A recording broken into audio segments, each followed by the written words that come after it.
Wait a minute. Yeah. Okay, so... Well, before I start the story of another game that I played as a child, I want to return to Francis Burke, the mute, the deaf mute. I said that I learned a lot from Francis. The thing that most importantly, I learned to have patience with others who were laughing at my stuttering, and to have patience with myself. Because I never saw Francis angry or even beginning to get angry, and he took a lot of abuse. Okay, 40 Horsemen. 40 Horsemen was another game that did not require a lot of equipment.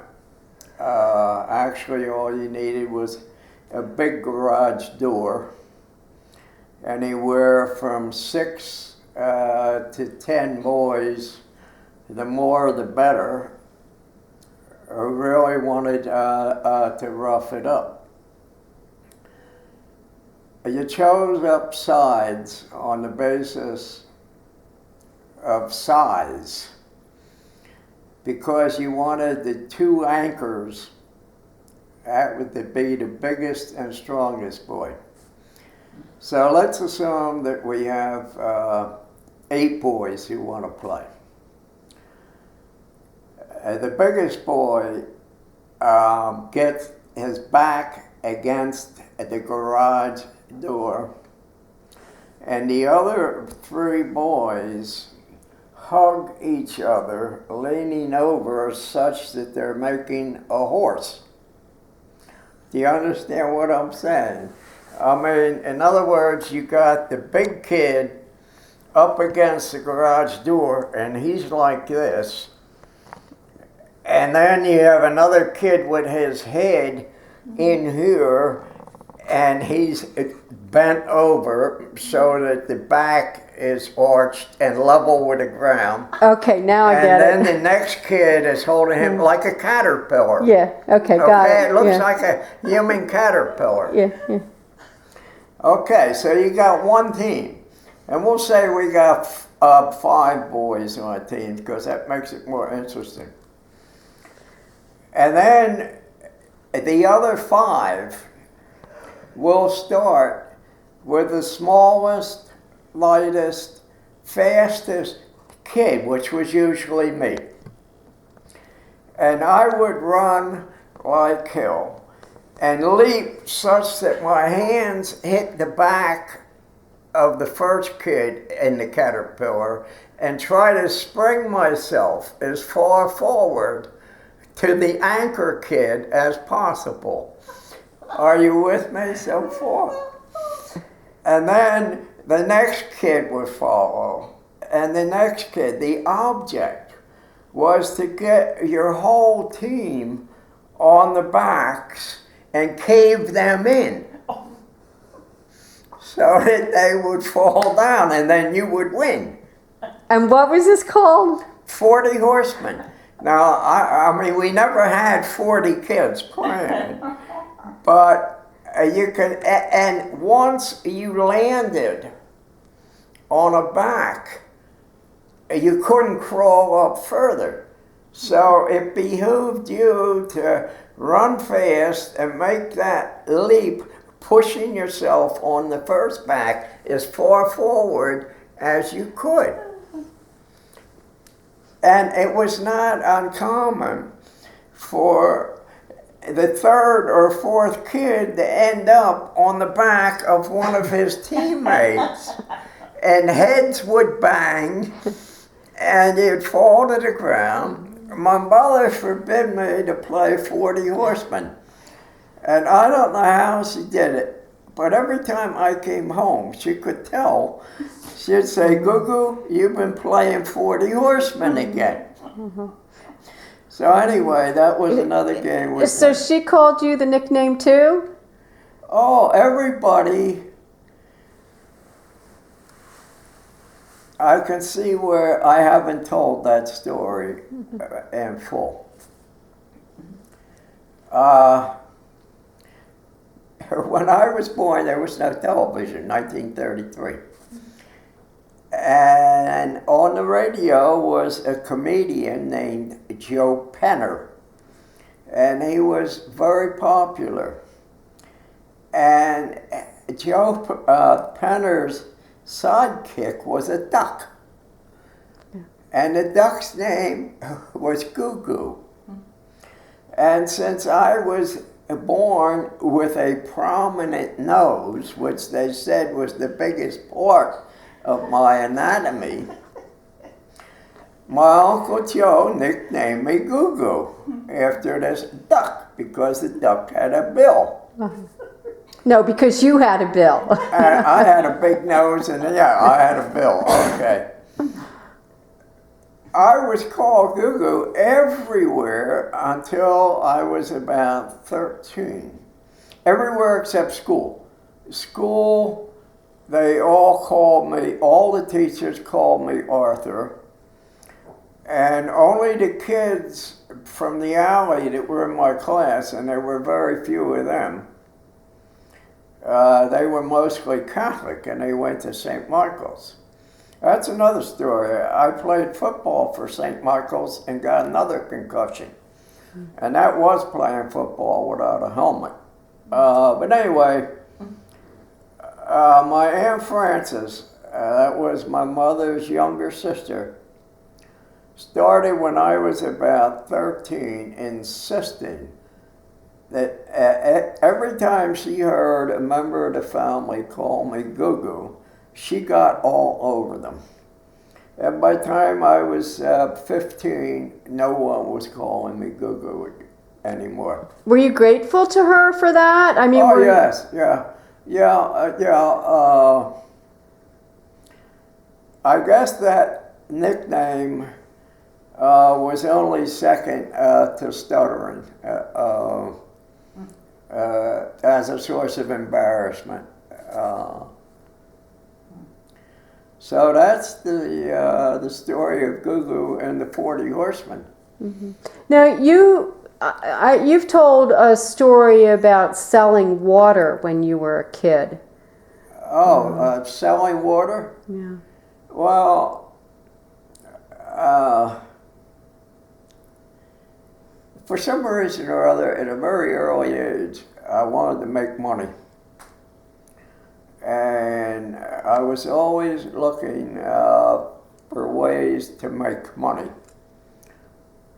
And I think I was 8 or 9 when I hauled a whole wagon load of newspapers and scrap metal and whatever I could find that Smedley's junkyard would buy.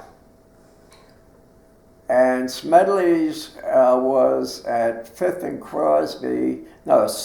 Crosby, and we were at 10th and Potter, so that would have been about 9 blocks. And I hauled this stuff down there, and I earned $1. One whole $1. But my mother wouldn't let me spend it. She framed it in a frame and hung it on the wall and put Goo Goo earned his first $1 and the date. And that hung on the wall until your mother and I got married. Yep. Okay?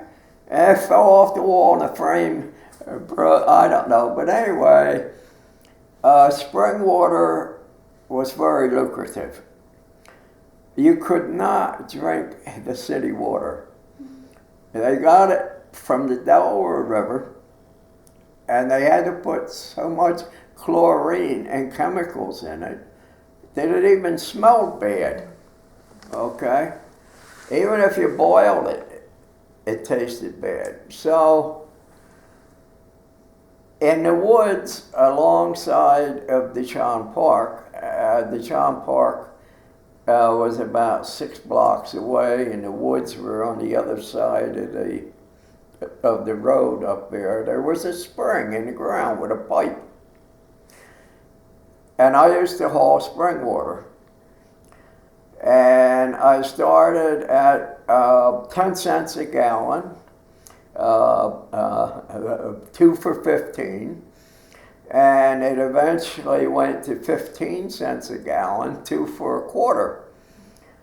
And I had a wagon where I could put 5 1-gallon jugs on each side, and then take newspaper and lay it across the top, and lay a gallon here and here, so that I could haul 12 gallon. I was making 60 cents a trip. And a trip would take me maybe 45 minutes if I didn't stop to play football. Okay? And then my prices went up and I had regular customers. One day I was on my second trip, so it didn't matter if I stopped to play football. I would make 2 trips on a Saturday. And who were your regular customers? My regular customers were my neighbors. I had Mrs. Stewart, I had Mrs. O'Brien, I forget the others, but I had about 5 customers, and eventually I got some additional customers, a whole bunch. I'll tell that in a minute. But anyway, I was coming back on a second trip, and St. Michael's, which the Catholic school, it went to 8th grade, and they had a football team. And they were playing football. And a couple of kids did not show up, and a couple of kids got hurt. So they asked me if I wanted to play, and I got in the game. Well, you were walking by with your wagon, and they said, "Do you?" I mean, the football field was down here, the athletic field, and then there was like a concrete path up here. There was an elevation there. So I parked my wagon up here and went down to watch the game, and pretty soon they asked me to play. Well, they had equipment. I didn't have any equipment. So, I don't know how many plays I was in on, and I got knocked out. And I remember coming to, looking up at the nuns in these habits. My father called them goons. Okay, that was the black and white habit. And they're looking down at me and saying, "Who's this boy? Where does he, or what class is he in?" And the nuns are looking at each other, and none of them recognize me. And one of the kids says, "That's Gugu O'Connor." "Well, where does he go to school?" "Oh, he goes to Larkin." Well, what's that? Yeah.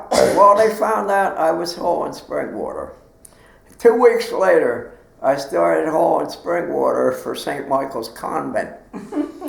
And they had a whole convent full of nuns, and I would make 2 trips for them. And they had special bottles. They had tall, thin bottles that held a gallon. So instead of 5 down a side, I could get 6. So I could have 12 plus the 2 on top. I could haul 14. But the nuns, never once did they give me a tip. I remember that. I mean, my other customers used to tip me, particularly at holidays, okay? Not those nuns. How long do you think you hauled water? How long did you haul water? Let's say from about 9 to 13. Because at 13, I got the job in the YMCA, a regular job. That was my first regular job. What were you doing there? Well, that's a long story. You want to because I spent 8 years there. How about if we hold that story for another time? I'm getting a little hoarse. Okay.